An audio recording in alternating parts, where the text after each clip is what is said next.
اعوذ باللہ من الشیطان الرجیم بسم اللہ الرحمن الرحیم۔ سورہ اعراف پارہ نمبر 8 رکوع نمبر 2 آیت نمبر 11 12 اور 13۔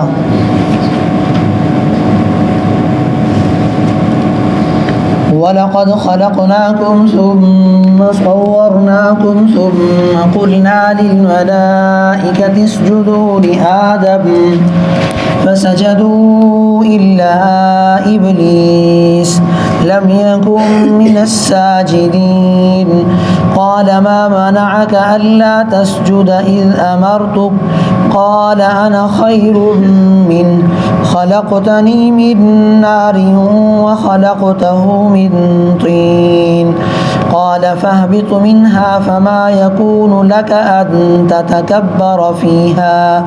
فَاخْرُجْ إِنَّكَ مِنَ الصَّاغِرِينَ۔ وَلَقَدْ اور البتہ تحقیق خلقناکم ہم نے تمہیں پیدا کیا، ثم پھر صورناکم تمہاری صورت بنائی، ثم پھر قلنا ہم نے کہا للملائکتی فرشتوں سے اسجدوا سجدہ کرو لآدم آدم کو، فسجدوا چنانچہ سب نے سجدہ کیا، الا ابلیس سوائے ابلیس کے، لم نہیں تھا، یکن من الساجدین وہ سجدہ کرنے والوں میں۔ قال کہا اللہ نے، ما منعک تجھے کس چیز نے روکا، اللہ بات یہ ہے تسجدہ کہ میں نے سجدے کا حکم دیا، اللہ تسجدہ کہ تو نے سجدہ نہیں کیا، اذ امرتک جب تجھے سجدے کا حکم دیا۔ قال کہنے لگا، انا خیر منہ میں اس سے بہتر ہوں، خلقتنی تو نے مجھے پیدا کیا، من نار آگ سے، وخلقتہ اور اس کو پیدا کیا، من طین مٹی سے۔ قال اللہ نے کہا، فاہبط اچھا تو اتر، منہا یہاں سے، فما یکون لکا تجھے کوئی حق نہیں پہنچتا، ان تتکبرا کہ تو تکبر کرے، فیہا یہاں پر، فخرج نکل جا، انکا یقیناً تو، من الصاغرین ذلیلوں میں سے ہے۔ اللہ جل شانہ نے گزشتہ آیات میں یہ بات ارشاد فرمائی تھی کہ قیامت کا دن ایک مقرر ہے، میزان کا دن مقرر ہے کہ جس دن اعمال کو وزن کیا جائے گا، اعمال کو گنا نہیں جائے گا، کس نے کتنے اعمال کیے، کتنی نمازیں پڑھی، کتنی مرتبہ اللہ کا نام لیا، کاؤنٹ نہیں کیا جائے گا، شمار نہیں کیا جائے گا، بلکہ وزن کیا جائے گا، تولا جائے گا، ان نمازوں کا کتنی وزن ہے، ان روزوں کا وزن کتنی ہے۔ فرمایا کہ قیامت والے دن جن لوگوں نے اپنی جانوں پر ظلم کیا وہ جان لیں گے کہ حقیقت کیا ہے۔ احسان کے طور پر اللہ نے فرمایا، ہم نے زمین میں تجھے بھیجا اور پھر اس زمین کو تمہاری معیشت کے لیے سازگار بنایا، تم اس سے سبزیاں اگاتے ہو، پھل فروٹ اگاتے ہو، مختلف قسم کے کام اس زمین سے لیتے ہو، کوٹھی بناتے ہو، بلڈنگ بناتے ہو، خود اس پہ چلتے ہو، سارے کام سر انجام دیتے ہو، زمین کو ہم نے تمہارے لیے مسخر کر دیا، لیکن اس کے باوجود بھی دنیا میں اللہ نے فرمایا قلیلا ما تشکرون شکر کرنے والے لوگ بڑے کم ہوتے ہیں۔ یہ اللہ تعالیٰ کی واحد چیز ہے کہ انسان بہت کم جو ہے وہ شکر ادا کرتے ہیں۔ اکثر لوگوں کو دیکھو تو جزا فضا کرتے ہوئے نظر آتے ہیں، ہائے ہوئے کرتے ہوئے نظر آتے ہیں، یہ حالات ہیں، وہ حالات ہیں، فلاں پریشانی ہے، فلاں پریشانی ہے، جبکہ اللہ کا قانون یہ ہے، فرمایا لئن شکرتم لازیدنکم اگر تم شکر ادا کرو گے، لازیدنکم تو میں ضرور بھی ضرور اضافہ کروں گا۔ شکر ادا کرنے میں اللہ نے اضافے میں 3 تاکیدیں استعمال کی، ہر صورت دوں گا ہی دوں گا، وَلَئِن كَفَرْتُمْ لیکن اگر نہ شکری کی، إِنَّ عَذَابِي لَشَدِيدٌ تو میرا عذاب بڑا سخت ہے۔ آج کے درس میں اللہ تعالیٰ نے اسی چیز کو، مزید احسان کو فرمایا کہ اے ابن آدم ہم نے ہی آپ کو پیدا کیا، ہم نے آپ کی صورتیں بنائیں، شکل بنائی، پھر بطور تعظیم کے آپ کی عزت کے لیے، آپ کے احترام کے لیے تمام ملائکہ کو حکم دیا کہ آدم کو سجدہ کریں۔ یہاں اللہ جل شانہ نے یہ جو بات ارشاد فرمائی ہے وَلَقَدْ خَلَقْنَاكُمْ ثُمَّ صَوَّرْنَاكُمْ، مفسرین فرماتے ہیں خلقناکم سے مراد آدم ہے کہ ہم نے آدم کو پیدا کیا، ثم صورناکم، پھر ہم نے نسل انسانی کو بنایا، توالد اور تناسل کے سلسلے سے پوری نسل کو وجود دیا۔ بس فرماتے ہیں اللہ نے وَلَقَدْ خَلَقْنَاكُمْ کہ ہم نے تمہیں پیدا کیا، ثُمَّ صَوَّرْنَاكُمْ پھر تمہاری صورتیں بنائی۔ اعتراض یہ ہوتا ہے کہ کیا پیدائش پہلے ہوتی ہے، تخلیق پہلے ہوتی ہے اور صورتیں بعد میں بنتی ہیں؟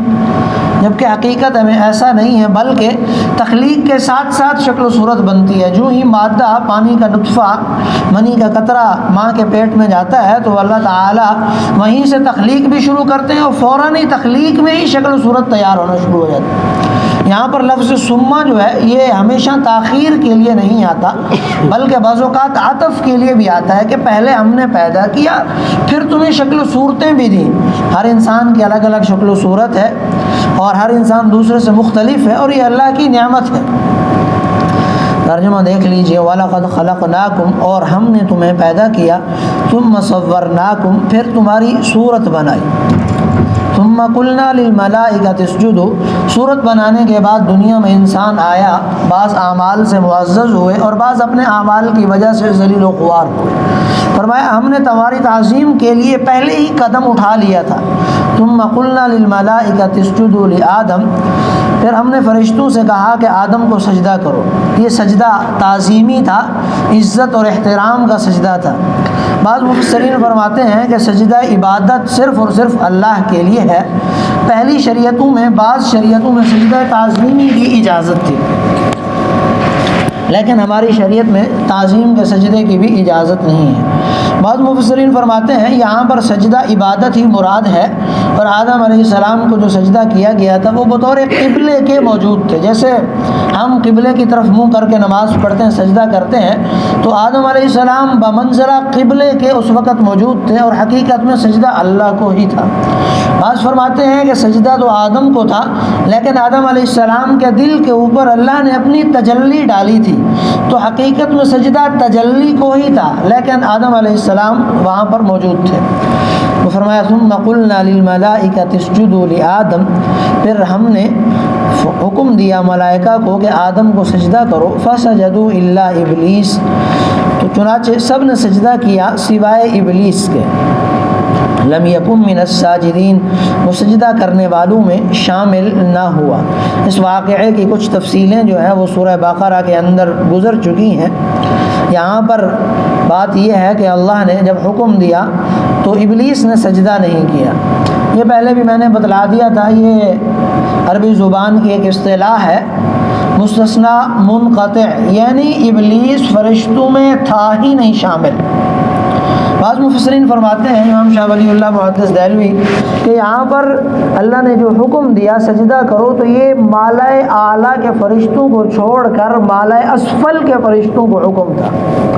اور مالائے اسفل کے فرشتے جو ہیں ان کو عنصریین کہا جاتا ہے، مختلف عناصر سے مل کر ان کا وجود قائم کیا گیا، اور جنات اور شیاطین کا وجود بھی مختلف عناصر سے ملا کر بنایا گیا۔ تو عنصر کے ملنے میں دونوں میں نسبت تھی، فرشتے جو مالائے اسفل کے تھے وہ بھی مختلف عناصر سے بنے، اور اسی طرح جنات اور شیاطین بھی مختلف عناصر سے بنے تھے، تو اس لیے اللہ نے شیاطین کی نسبت کر دی ان کے ساتھ کہ بھئی آپ سجدہ کریں۔ حالانکہ حقیقت یہ ہے کہ مستثنیٰ منقطع ہے تو شیاطین اور جنات فرشتوں میں شامل تھے ہی نہیں۔ سوال پھر پیدا ہوتا ہے، اللہ نے جب حکم تو فرشتوں کو دیا، جب جنات شامل ہی نہیں تھے، اگر اس نے نافرمانی کر لی ہے، سجدہ نہیں کیا، شامل ہی نہیں تھا حکم میں، تو پھر نافرمانی کیسی؟ جواب یہ ہے، آگے اللہ نے مزید فرمایا قال ما منعک الا تسجد اذ امرتک، یہ لفظ امرتک جو ہے یہ واضح حکم کی دلیل ہے کہ تجھے بھی حکم دیا تھا سجدے کا، لیکن تو نے بھی سجدہ نہیں کیا، لہٰذا اب تو نافرمان بنا۔ یہاں پر مفسرین نے یہ بات ارشاد فرمائی ہے کہ شیطان داخل نہیں تھا، بڑا عبادت گزار تھا لیکن اتراتا تھا، تکبر کرتا تھا، تو اللہ نے نافرمان قرار دے دیا۔ فسجدوا الا ابلیس، سب نے سجدہ کیا سوائے ابلیس کے، لم یکن من الساجدین، وہ سجدہ کرنے والوں میں شامل نہ ہوا۔ قال ما منعک، اللہ نے وضاحت سے پوچھا،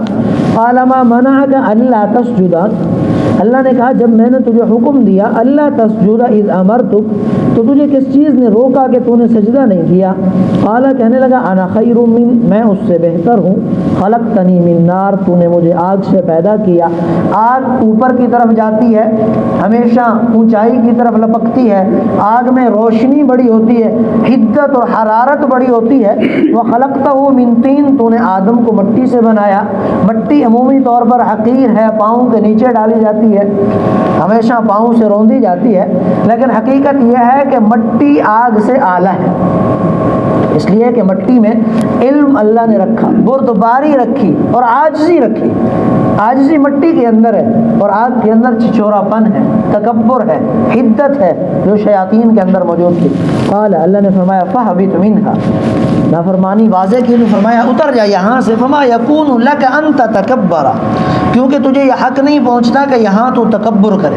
فخرج انک من الصاغرین، اب نکل جا، یقیناً تو ذلیلوں میں سے ہے۔ مفسرین نے اللہ کے رسول کی ایک حدیث بیان فرمائی اس آیت کے ضمن میں، فرمایا من فارق روحہ الجسد، جس انسان کے جسم سے روح نکل جائے اس طور پر کہ وہ بریء من الکبر والبخل والدین، کہ وہ بخل سے، کبر سے اور قرض لینے سے بری تھا، تو دخل الجنہ، وہ سیدھا جنت میں چلا جائے گا۔ تکبر اللہ کو انتہائی ناپسند ہے، اور اس لیے علماء مشائخ نے لکھا کہ ہر گناہ چھوٹ جاتا ہے، سب سے آخر میں جو گناہ دل سے نکلتا ہے وہ تکبر ہے۔ بڑی مشکل سے بڑی عبادتیں ہوں گی، ریاضتیں ہوں گی، بڑی دینداری ہوگی، لیکن دل میں تکبر بھی جگہ پکڑ کے رکھتا ہے۔ انتہائی آخر میں